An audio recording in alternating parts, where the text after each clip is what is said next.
ഈ ഓൺലൈൻ മാധ്യമം എന്ന് പറഞ്ഞ ഒരു സംഭവം വന്നു തുടങ്ങിയപ്പോഴാണ് ഇത് വൈറലാകാൻ വേണ്ടി ഈ ഓൺലൈൻ മാധ്യമം വൈറലാവുക എന്നുള്ളതാണ് അവരുടെ അവരുടെ അജണ്ട.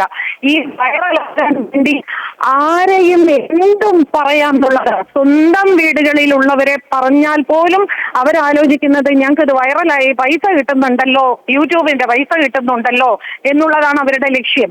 അങ്ങനെയാണ് ഈ സ്ത്രീകൾക്കെതിരെയുള്ള ഈ അധിക്ഷേപങ്ങൾ സോഷ്യൽ മീഡിയയിൽ വർദ്ധിച്ചു വന്നത്. ഇതിനൊരു ശക്തമായ നിയമം നമുക്കില്ലാത്തത് കൊണ്ട് തന്നെ പലപ്പോഴും സ്ത്രീകൾ എന്താണ് വിചാരിക്കുന്നത്, ഇതിപ്പം മുൻപോട്ട് പോയി കഴിഞ്ഞാൽ ഞാൻ പോലീസ് സ്റ്റേഷനിൽ കയറി ഇറങ്ങേണ്ടി വരും, കോടതി കയറി ഇറങ്ങേണ്ടി വരും. നോക്കൂ, എനിക്കെതിരെ വന്ന ഒരു സോഷ്യൽ മീഡിയ അധിക്ഷേപത്തിനെതിരെ 3 പേർക്കെതിരെ കേസ് കൊടുത്ത് ഇന്നേക്ക് 9-10 വർഷമായി. കേസ് കോടതിയിൽ എടുത്തിട്ട് പോലുമില്ല. പോലീസ് സ്റ്റേഷനിൽ തന്നെ വിളിച്ചു വരുത്തി അപ്പൊ തന്നെ സ്റ്റേഷൻ ജാമ്യം കൊടുത്ത് വിടുകയാണ് ചെയ്യുന്നത്. ഏറ്റവും മോശമായ ഒരു അന്ന് നടന്ന ആ ഒരു വിഷയത്തിൽ മാത്രമാണ് ആ ആളെ ഒരാഴ്ച ജയിലിലെത്താനായത്. അത് കഴിഞ്ഞ് അയാൾ പുറത്തേക്ക് വന്നു. എന്തോ ഭാഗ്യം, പിന്നീട് അയാൾ യൂട്യൂബ് ചാനലൊന്നും നടത്തിയില്ല. പിന്നീട് അയാളുടെ ഭാഗത്ത് നിന്നും ഒരു ശല്യവും ഉണ്ടായിട്ടില്ല. പൊതുവെ എന്നെക്കുറിച്ച് പറയുന്നതെല്ലാം തന്നെ കുറവാണ്. എവിടെയെങ്കിലും ഒറ്റയ്ക്കും തെറ്റയ്ക്കും എങ്കിലും ഈ പച്ചയായ വാക്കുകൾ എന്നെക്കുറിച്ച് പറഞ്ഞാൽ ഞാൻ പ്രതികരിക്കും എന്നുള്ളത് സോഷ്യൽ മീഡിയയിലുള്ള ഓരോരുത്തർക്കും നന്നായിട്ട് അറിയാം.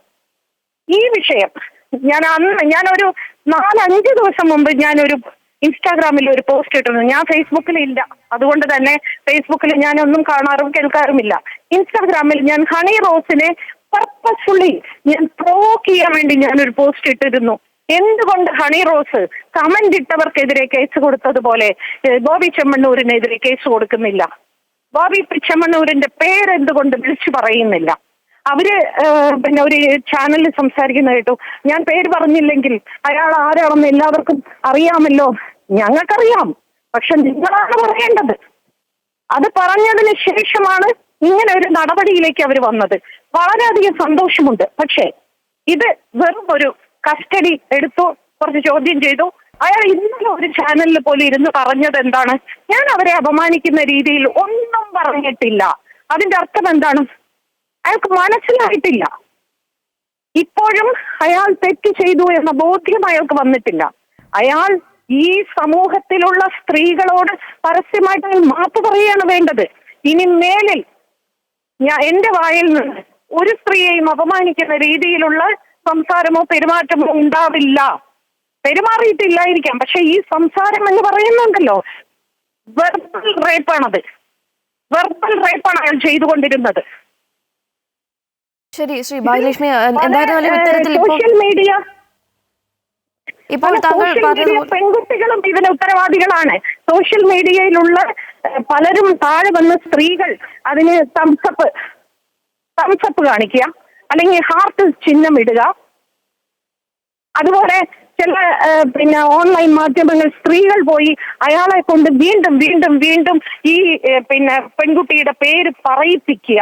അയാൾ അന്ന് പറഞ്ഞ ആ പുരാണ കഥാപാത്രത്തിലെ ആ പേരുകൾ അയാളെ കൊണ്ട് വീണ്ടും പറയിപ്പിക്കുക, എന്നിട്ട് അത് ആസ്വദിച്ച് ചിരിക്കുക, അതിനെ വൈറലാക്കുക. അപ്പോ ഒരു കുറ്റകൃത്യം ചെയ്യുന്നത് പോലെ തന്നെ അത് ചെയ്യാൻ പ്രേരിപ്പിക്കുന്നതും കുറ്റകരമാണ്.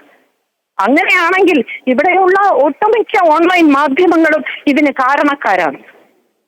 ഈ ഓൺലൈൻ മാധ്യമങ്ങളെല്ലാം മനസ്സിലാക്കണം, ഇവിടെയുള്ള ഓരോ സ്ത്രീ അപമാനിക്കപ്പെടുമ്പോഴും അവർക്കൊരു കുടുംബമുണ്ടെന്നും അവർക്കൊരു മനസ്സുണ്ടെന്നും അവർക്കും സങ്കടമുണ്ട് എന്നും അവർ മനസ്സിലാക്കുന്നില്ല. ഈ ബോബി ചെമ്മണ്ണൂരിന്റെ വീട്ടിലെ സ്ത്രീകളെ ഇതുപോലെ നമ്മളെല്ലാം വായ തോന്നിയത് പറഞ്ഞാൽ അദ്ദേഹം മിണ്ടാതിരിക്കുമോ? ഇല്ല, നമ്മൾ പറയുന്നിരിക്കട്ടെ. ഏതെങ്കിലും ഓൺലൈൻ മാധ്യമങ്ങൾ അയാളുടെ വീട്ടിലെ സ്ത്രീകളെ കുറിച്ച് മോശമായ ഇത്തരം പരാമർശം നടത്തിയാൽ അയാൾ വെറുതെ ഇരിക്കുമോ? അയാൾ നിയമ നടപടിക്ക് പോവില്ലേ? അതുപോലെ തന്നെയല്ലേ പുറത്തുള്ള സ്ത്രീകളും. അതെ, നേരത്തെ താങ്കൾ സൂചിപ്പിച്ച പോലെ തന്നെ ഈ സ്ത്രീകൾക്കെതിരായ അതിക്രമം ഇന്ന് ഇന്നലെയും തുടങ്ങിയതല്ല, മുൻപുമുണ്ട്.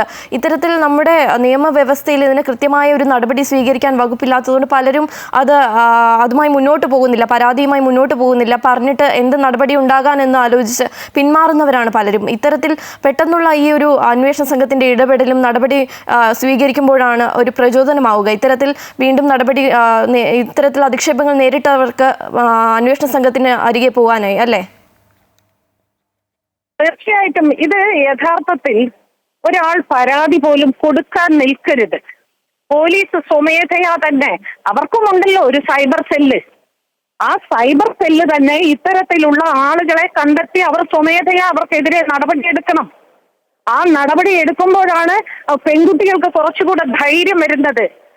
ഞാൻ പ്രതികരിച്ചില്ലെങ്കിലും എനിക്ക് വേണ്ടി എന്നെ സഹായിക്കാൻ ഇവിടെ ഒരു നിയമ പരിപാലകർ ഉണ്ടല്ലോ എന്നുള്ളൊരു വിശ്വാസം നമ്മൾ ഇവിടെ വരുത്തണം. ഇവിടെ എന്താണ് പെൺകുട്ടികൾ സംഭവിക്കുന്നത്? അയ്യോ, ഞാൻ സ്റ്റേഷനിൽ പോകണം, ഞാൻ പരാതി കൊടുക്കണം, അവരെങ്ങനെയായിരിക്കും എന്നോട് പെരുമാറുന്ന മോശമായിട്ടുള്ളതല്ല, ഞാൻ അവിടെ കാത്തുകെട്ടി കിടക്കേണ്ടി വരും, ഇത് കോടതിയിൽ പോയാൽ എന്താവും? ഇത് ആ ചാനൽ പൂട്ടിക്കണം. അയാൾ പറയുന്ന വാർത്തകൾ കൊടുക്കുന്ന ചാനലുകൾ പൂട്ടിക്കണം.